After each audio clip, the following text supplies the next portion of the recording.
اور بچے کے لیے سب سے پہلا جو مدرسہ ہے وہ ماں کی گود ہے. ماں کی گود بچے کا سب سے پہلا مدرسہ. غوث اعظم کا نام سنا ہوگا ہم, بڑے واقعات تو سنتے ہیں غوث اعظم رحمت اللہ علیہ کے, لیکن ان واقعات سے عبرت کیا لیتے؟ ان کی ماں نے سفر پر جب قافلہ جا رہا تھا انہیں روانہ کی. روانہ کرتے وقت اشرفیہ دی تھی کچھ. جب قافلہ بیچ راستے میں پہنچا کچھ گنڈوں نے اور راہزنوں نے روک لیا.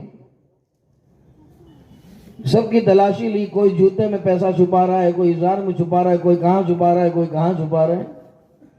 جب اس ننھے سے بچے کا نمبر آئے, بتاؤ کیا ہے تمہارے پاس, بتا دیا اپنی پوستین کے اندر ماں نے اشرفیہ جو سیل کے دی تھی بتا دی. راہزنوں کو بڑا تعجب ہوا کہ کیوں ایسا کیا اس نے, چاہتا تو چھپا سکتا تھا, ایسی جگہ تھی پتہ نہیں چلتا. ان کا جو سردار تھا اس کے پاس اس معصوم سے بچے کو لے گئے اور لے جا کر کہا, سردار اس کو پوچھا, یہ چاہتا تو چھپا سکتا تھا اپنی اشرفیہ لیکن اس نے بتلا دی. تو وہ جو سادھو تھا, ان کا جو سردار تھا, وہ بڑا سادھو قسم کا آدمی بھی تھا. کہا بھائی تو نے کیوں ایسا کیا, چاہتا تو چھپا لیتا, اپنا مال تجھے کام آ جاتا, کیوں کھول دیا تو نے اس راز کو, کیوں فاش کر دیا؟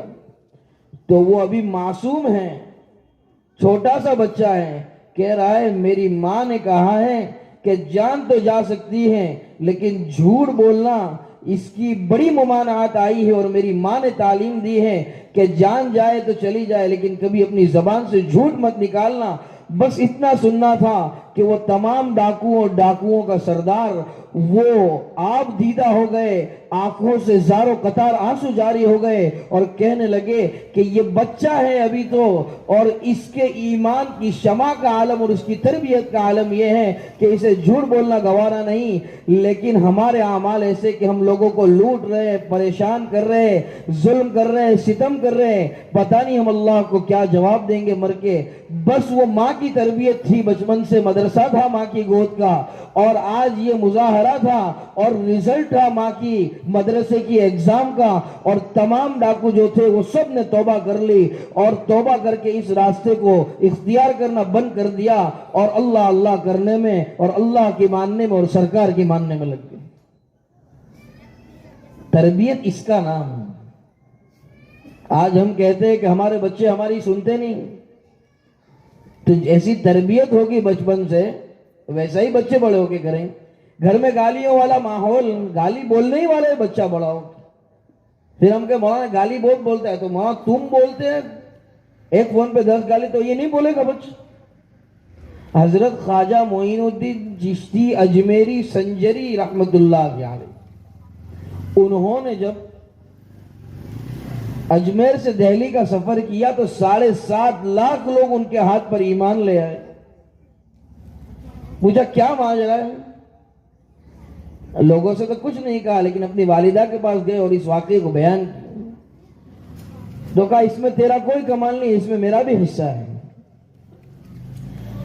تو چونکہ تربیت بچپن سے ایسی پائی تھی, ادب سیکھا تھا, احترام سیکھا تھا, اپنی والدہ سے کہا بالکل آپ ہی کی دعاؤں کا ثمرہ ہے, لیکن یہ جو جملہ آپ نے کہا کہ اس میں میرا بھی حصہ ہے, اسے ذرا سمجھائیے, اسے ذرا ایکسپلین کیجیے.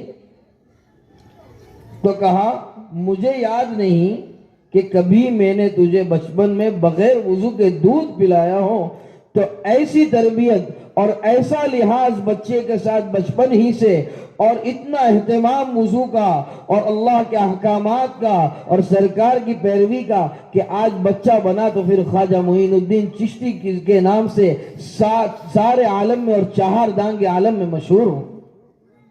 یہ ماں کا مدرسہ ہے.